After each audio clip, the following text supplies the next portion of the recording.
The pale blue light of distant stars sparkled through the viewport of the Earth Defense Force Station Orbital 7. Lieutenant Samantha Collins stood at her monitoring station, her dark hair neatly pulled back in a regulation bun.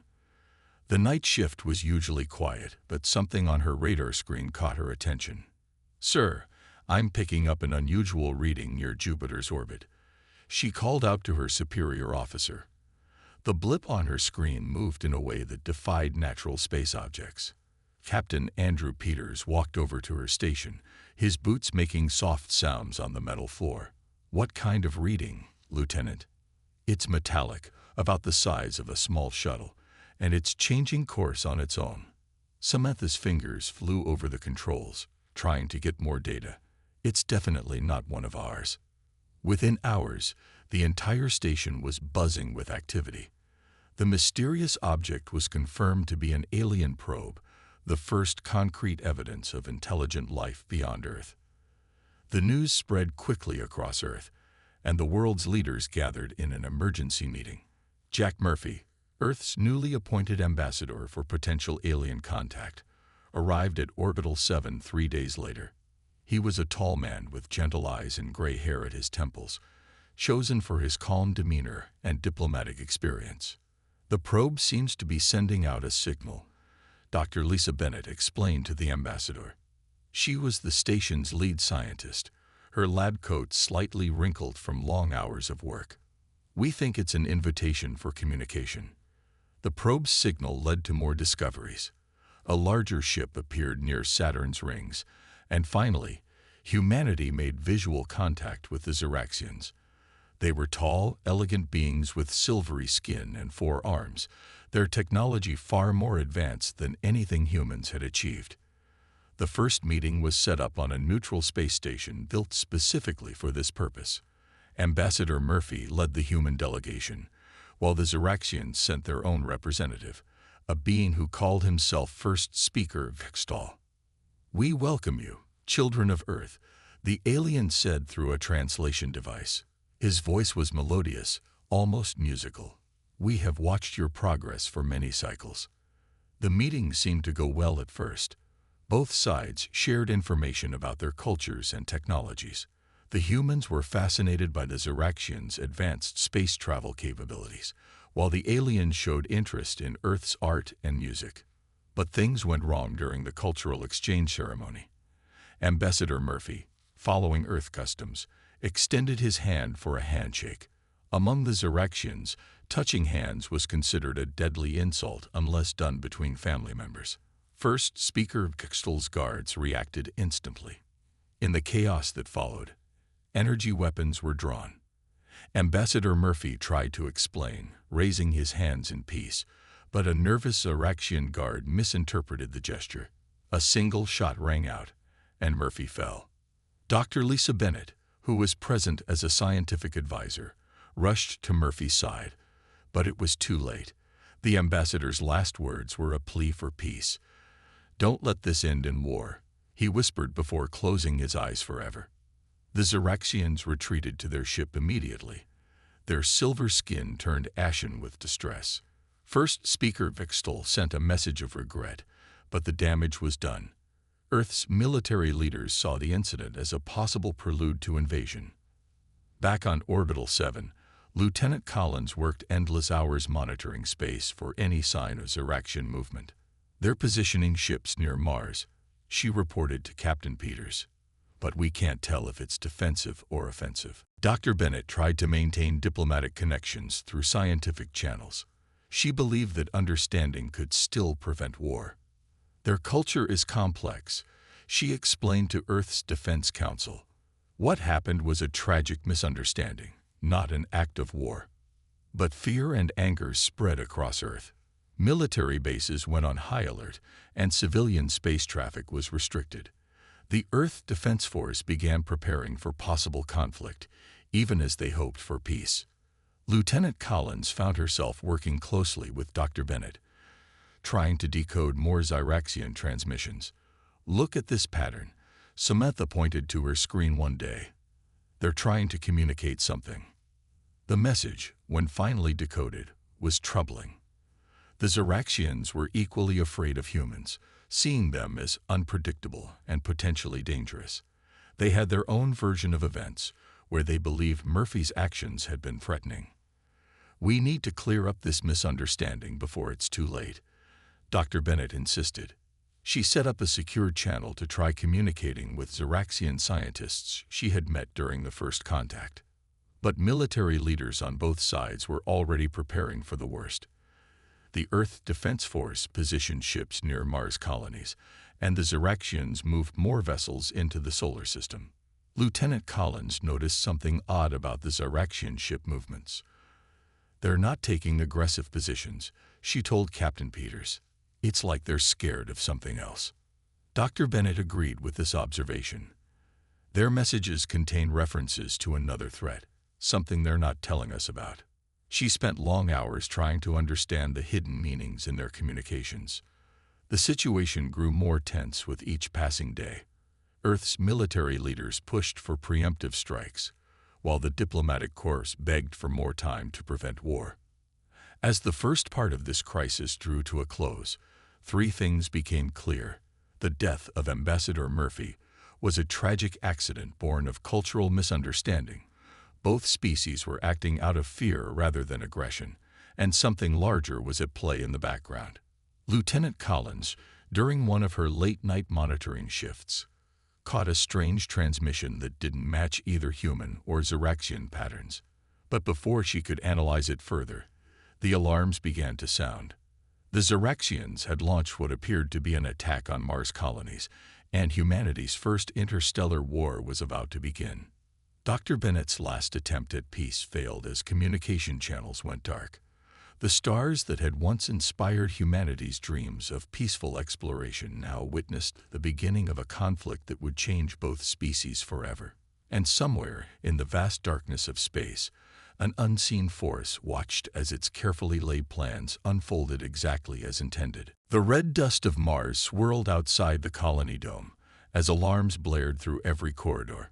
Captain Daniel Wright stood at the command center of New Hope Colony, watching in horror as dozens of Zeraxian ships emerged from hyperspace. Their silver hulls gleamed against the dark sky like deadly stars. "Get everyone to the emergency bunkers," he ordered through the colony-wide communication system. His voice remained steady despite the chaos unfolding around him. "This is not a drill. All civilians proceed to emergency shelters immediately." The Zeraxian fleet, led by their feared commander Carax, had chosen their moment well. Mars was at its furthest point from Earth, making immediate reinforcement impossible. The attack came without warning, their ships appearing simultaneously above all 6 major Martian colonies. Inside the Starweaver, Earth's most advanced battleship, Captain Wright coordinated with other colony leaders. "We need 20 minutes to complete the civilian evacuation," he said, watching as his crew worked frantically at their stations. "We have to hold them off." The first shots came from the Zeraxian ships, but they weren't the devastating weapons everyone expected. Instead, they fired what appeared to be electromagnetic pulses, disabling communications and defense systems one by one. "They're not trying to kill us," Major Christopher Hayes realized as he watched from the colony's defense station. "They're trying to trap us here." A former combat engineer, Hayes noticed something odd about the Zeraxian attack pattern. Their ships maintained perfect formation, but their shield configurations flickered in an unusual way. The evacuation continued as the colony's remaining fighters engaged the Zeraxian fleet. The space above Mars turned into a battlefield, with human pilots showing remarkable skill against the technologically superior alien ships. Sarah Martinez, one of the colony's best pilots, noticed the same thing Hayes had seen. "Their shields. There's something wrong with them," she reported over the static-filled communication channel. "They're not as strong as they were in previous encounters." Major Hayes assembled a small team to investigate this weakness while the evacuation continued. "Look at these sensor readings," he told his group, pointing to data streams on their tablets. "Their shield frequency changes every time they fire their weapons." In the midst of the chaos, a young engineer named Peter Coleman made a crucial discovery. The fluctuations happen in a pattern, he said, his eyes wide with excitement despite the danger. "If we can predict it, we might be able to get through their defenses." Above the colony, the battle grew more intense. Captain Wright coordinated with other Earth Defense Force ships that had survived the initial assault. They formed a defensive line, buying time for the evacuation ships to escape. 60% of civilians are now in bunkers or evacuation ships, reported Lieutenant Amy Rogers from her station. The young officer's hands flew over her console, coordinating movement between different sectors of the colony. Major Hayes and his team worked frantically to understand the shield weakness they'd discovered. They noticed that each time a Xeraxian ship fired its main weapons, there was a split-second delay before their shields reactivated. "It's like they're running on backup systems," Coleman suggested, analyzing the data. "Their main power source must be compromised somehow." In orbit, Commander Carax of the Xeraxian fleet watched the human resistance with what appeared to be reluctance. Through intercepted communications, humans learned that the attack wasn't his choice. He seemed to be following orders he didn't fully support. Captain Wright used this information to his advantage. He ordered his ships to focus on defensive maneuvers rather than direct attacks, showing the Xeraxians that humans wouldn't be easy targets, but also weren't bent on destruction. "They're holding back," Wright observed, watching the battle unfold. "Their weapons are set to disable, not destroy. There's something bigger going on here." Major Hayes' team finally cracked the pattern in the Xeraxian shields. "There's a 3-second vulnerability every time they fire their main guns," he explained to Captain Wright. "If we time our shots right, we can get through." This discovery spread quickly through the Earth Defense Force fleet.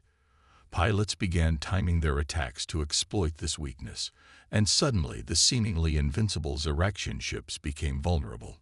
Commander Carax noticed this change in human tactics.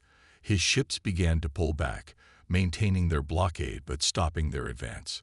Through broken communications, they picked up fragments of Xeraxian transmissions that suggested confusion and concern. "They never expected us to find this weakness," Sarah Martinez said after another successful defensive run. "It's like they're using equipment they don't fully understand."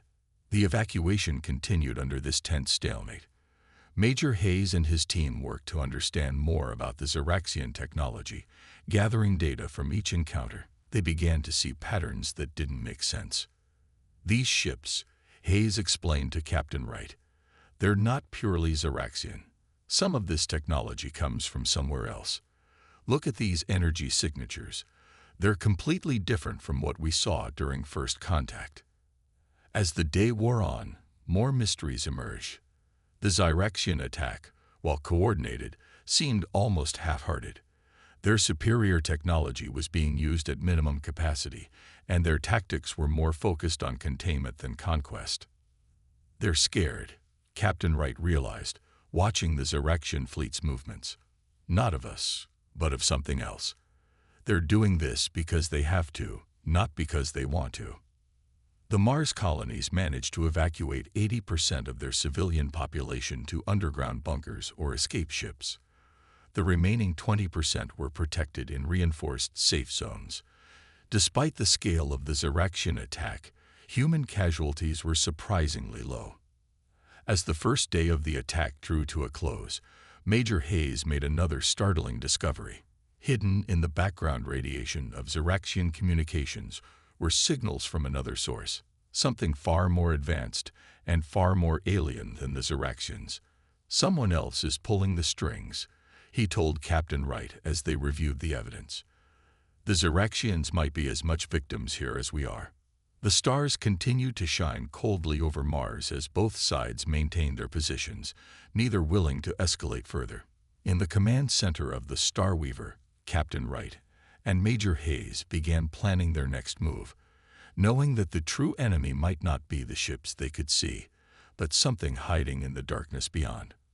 The silent strike on Mars had revealed more questions than answers, and as the Earth Defense Force prepared their response, one thing became clear: this war was far more complex than anyone had imagined, and the truth about what was really happening would shake the foundations of both human and Xeraxian society. Engineer Amy Patterson rubbed her tired eyes as she stared at the holographic display in the Earth Defense Force's main research facility. For 2 weeks straight, she had been analyzing the data from the Mars attack, particularly the strange behavior of the Xeraxian shields. "The power fluctuations don't make any sense," she muttered, taking another sip of coffee. The lab was quiet at this late hour, with only the hum of computers keeping her company. Unless they're not supposed to work this way at all. Commander Eric Russell walked into the lab, his uniform showing signs of a long day. "Please tell me you have good news, Patterson."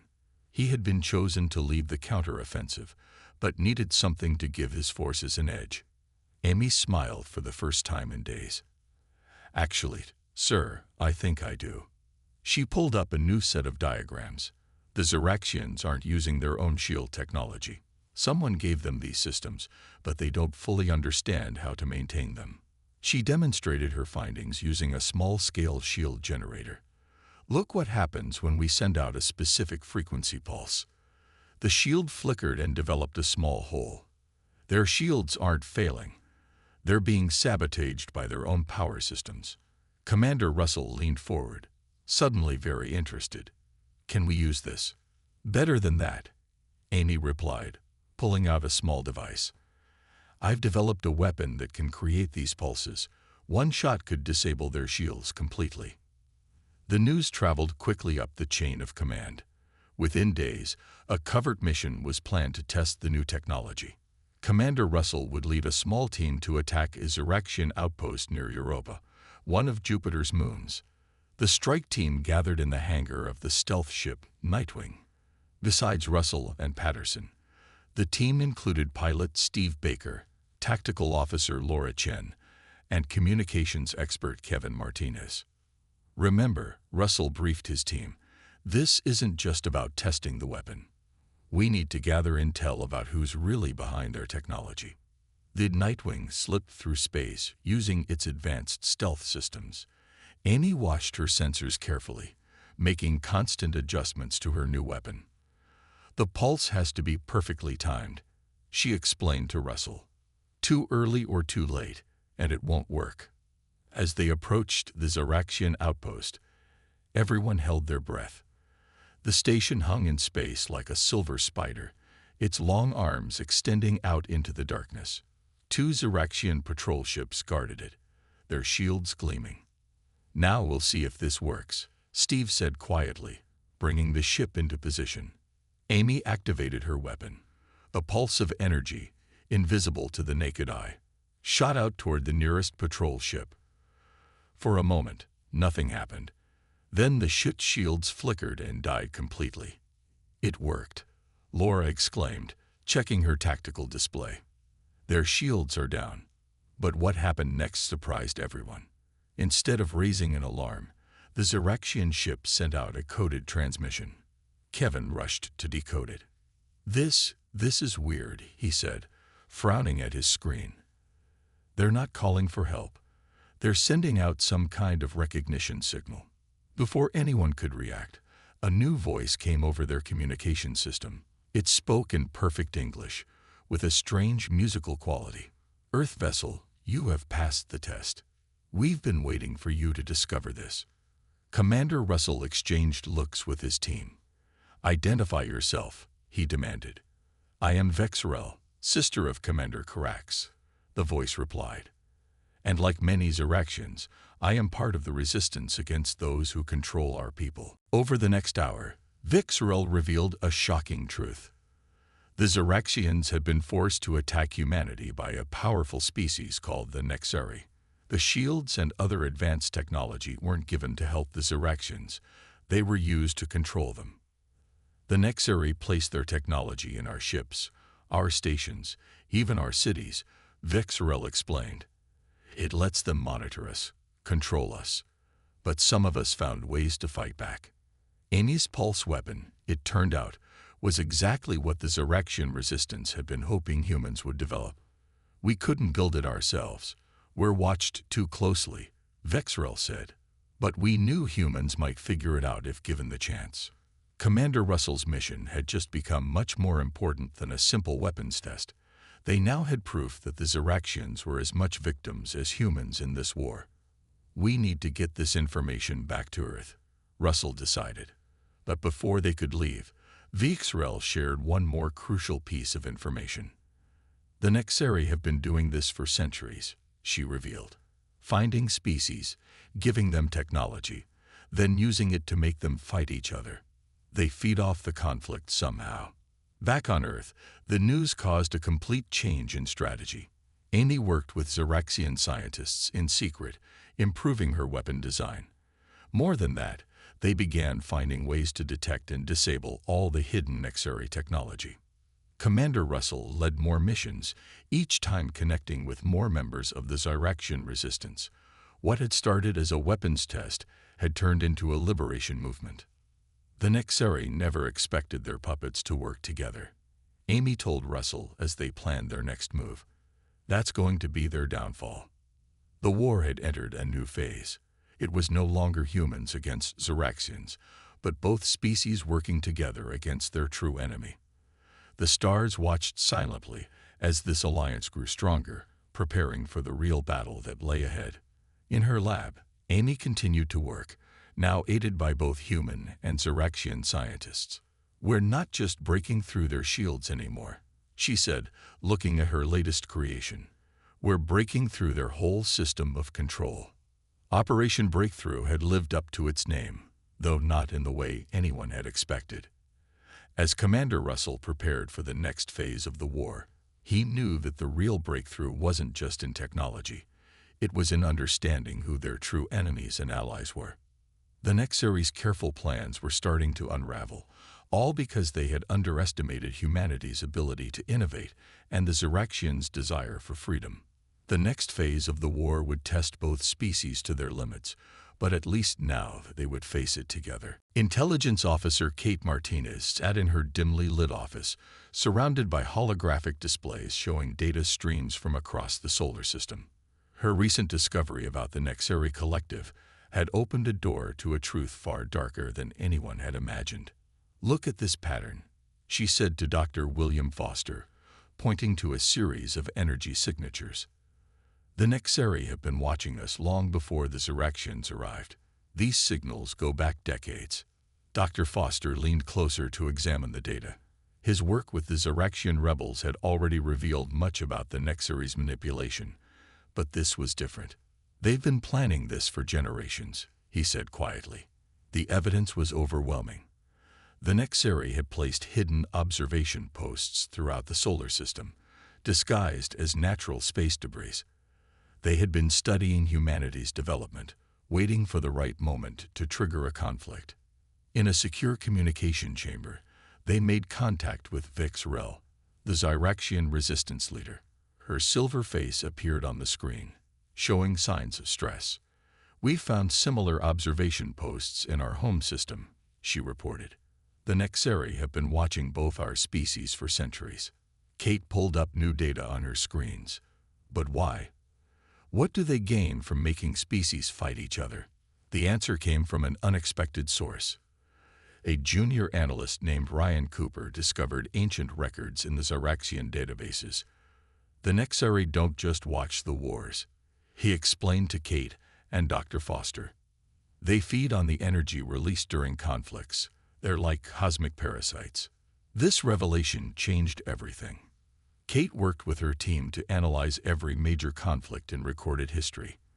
They found traces of Nexeri influence in many of them, subtle manipulations that had pushed species toward war. They're not just doing this to us, Dr. Foster realized. They've probably done this to countless civilizations across the galaxy. The Ziraxian rebels provided more proof. They shared stories of other species that had fallen under Nexeri control, forced to fight in endless wars that served only to feed their hidden masters. Kate's team made another crucial discovery. The Nexeri technology isn't just controlling the Ziraxian ships, she explained during an emergency briefing. It's collecting data on both our species. They're studying how we fight, how we think. Dr. Foster worked closely with Vixrel, to understand the full extent of Nexeri control. They found that the alien technology could influence emotions, subtly pushing people toward anger and fear. "That's why the peace talks failed," Kate said, reviewing footage of the first contact disaster. "The Nexeri made sure we would misunderstand each other." The investigation revealed more disturbing truths. The Nexeri had planted sleeper agents within both human and Xeraxian societies. These agents weren't individuals, but rather tiny machines that could influence key decision-makers. Ryan Cooper found evidence of these machines in Earth's defense systems. "They'd been adjusting our sensor readings," he reported, "making the Xeraxians appear more threatening than they really are." Working together, human and Xeraxian scientists found ways to detect and neutralize these machines. But for every discovery they made, new questions arose about the true extent of Nexeri influence. "They're not just watching us now," Kate told her superiors. "They're preparing for something bigger. All these wars, all this data collection, it's leading to something." Dr. Foster's research with Vic Sorel uncovered ancient warnings about the Nexeri. "They don't just feed on war," he explained. "They use it to evolve, to become stronger. Each conflict teaches them more about how to control other species." The truth about the Nexeri's ultimate goal became clear when Kate's team decoded one of their secure transmissions. "They're not just starting wars," she said, her voice grim. "They're trying to create perfect soldiers. They want to turn both our species into weapons they can control." This discovery led to a race against time. While the Nexeri thought they were still hidden, human and Xeraxian forces worked together to prepare a counterstrike. They had to act before the Nexeri realized their influence had been discovered. Kate coordinated with Vexeril to identify all Nexeri control centers. Dr. Foster developed ways to shield both species from Nexeri influence. Their work had to remain secret, hidden behind the appearance of continued conflict. "The Nexeri's greatest weakness is their arrogance," Ryan observed during a planning session. "They're so used to controlling others, they don't expect resistance." As this phase of the investigation concluded, three things became clear.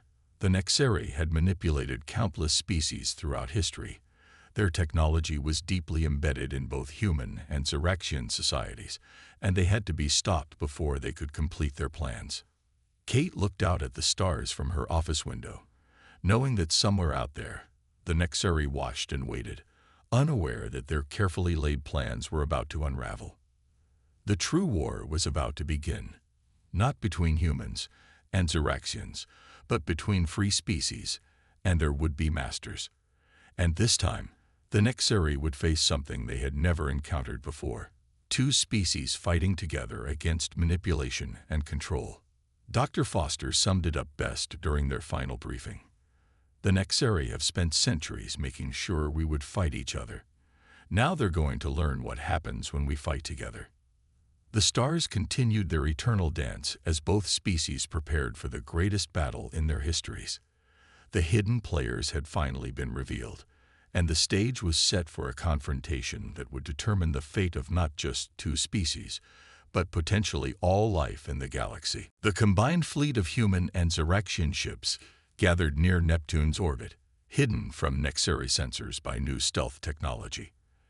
Admiral Paul Matthews stood on the bridge of the flagship Celestial Dawn, watching as more ships joined the formation.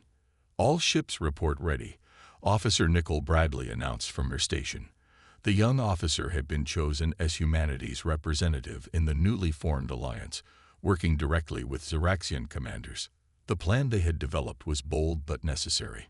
After months of preparation, they had located the main Nexeri control centers, massive structures hidden in the spaces between star systems. Today, they would strike at all of them simultaneously. "Signal from Commander Carax," Nicole reported. The Xeraxian leader, once their enemy, now commanded half of the Liberation Fleet. His sister Vexerel had helped unite both species against their true enemy. "The Nexeri still think their control is absolute," Admiral Matthews said during the final briefing. "That's our advantage. They won't expect both our species to work together." Engineer Amy Patterson's shield-breaking technology had been improved and installed on all Allied ships. The combined scientific teams had also developed weapons specifically designed to target Nexari technology. The fleet moved out in perfect formation, ships from both species working as one. They used special jump drives to avoid Nexari detection systems, appearing near their targets with no warning. The first shots of the battle caught the Nexari completely by surprise. Their massive control centers, hidden for centuries, suddenly found themselves under attack from two species they thought they controlled. Multiple direct hits, Nickel reported as the first wave of attacks landed. Their outer defenses are failing. But the Nexari weren't defenseless. Massive ships emerged from hidden docks, their technology far more advanced than anything humans or Xeraxians had seen before. The real battle had begun. They're trying to activate their control signals, Engineer Patterson warned from her station. But our jammers are holding. The space around the control centers erupted in chaos. Nexari ships moved with impossible speed, their weapons capable of destroying smaller ships with single shots. But they had never faced an enemy that understood their technology's weaknesses. Pattern Alpha, Admiral Matthews ordered, and the fleet split into smaller groups. Human ships provided cover, while Xeraxian vessels struck at key points in the Nexari defenses. The strategy worked perfectly. Neither species fighting alone could have succeeded, but together they were unstoppable. The Nexari tried to reactivate their control over the Xeraxian ships, but Vixrel's resistance had done their work well. Every piece of Nexari technology had been found and neutralized. For the first time in centuries, the Xeraxians fought with true freedom. "We're breaking through their second defensive line," Nickel announced. The combined fleet pressed their advantage, pushing closer to the control centers. The Nexari revealed themselves fully for the first time. They were beings of pure energy, their physical forms long abandoned. They had evolved to feed on conflict and destruction, seeing other species as nothing more than resources to be used. "All ships target the main power cores," Admiral Matthews ordered. The fleet concentrated their fire on the centers of the Nexari structures, where their energy was most concentrated. The battle reached its peak as the Nexari launched their final desperate attack. Waves of energy swept through space, designed to overwhelm and destroy anything in their path. But the combined fleet was ready. "Activate the resonance shields," Engineer Patterson called out. The new defense system, developed by both species working together, created a barrier that the Nexari energy couldn't penetrate. The tide turned decisively when the fleet launched their special weapons, devices that could disrupt the Nexari's energy forms. The beings that had manipulated countless species found themselves trapped and powerless. One by one, the control centers began to fall. The Nexari's centuries of dominance were ending, destroyed by the very species they had tried to control. As the last center exploded, a wave of energy rippled through space, breaking the last remnants of Nexari influence. "All targets destroyed," Nickel reported, her voice filled with quiet triumph. "We've done it." The aftermath of the battle brought great changes. Without Nexari influence, other species across the galaxy began to wake up, realizing they had been manipulated. The Multi-Species Defense Alliance was formed, with Officer Nicole Bradley serving as its first human representative. Admiral Matthews stood with Commander Carax as they watched the cleanup begin. "They never understood," the Xeraxian leader said. "True strength comes from unity, not conflict." The alliance grew stronger in the following months. Human and Xeraxian technologies were shared freely, leading to advances that benefited both species. The stars that had witnessed centuries of manipulated warfare now saw cooperation and progress. Engineer Patterson continued her work, helping to remove the last traces of Nexari technology from both civilizations. "We'll need to stay vigilant," she warned. "There might be others like the Nexari out there." The Multi-Species Defense Alliance established outposts throughout the galaxy, ready to protect against any new threats. But their greatest strength wasn't their weapons or technology. It was the understanding that differences could be overcome and former enemies could become the strongest of allies. As the dust of battle settled, Officer Bradley sent out a message to all ships. Today marks the beginning of a new era. We've proven that unity is stronger than any force that tries to divide us. The stars shone bright over Earth and the Zeraxian homeworld, their light falling on two species that had learned the greatest lesson of all, that trust and cooperation could overcome even the most powerful enemies. Admiral Matthews looked out at the vast expanse of space, knowing that while one threat had been defeated, the future would bring new challenges. But now, they would face them together, stronger for having overcome their differences and united against a common foe. The galactic truth had finally been revealed, and with it came the promise of a brighter future for all species who chose to work together rather than fight alone.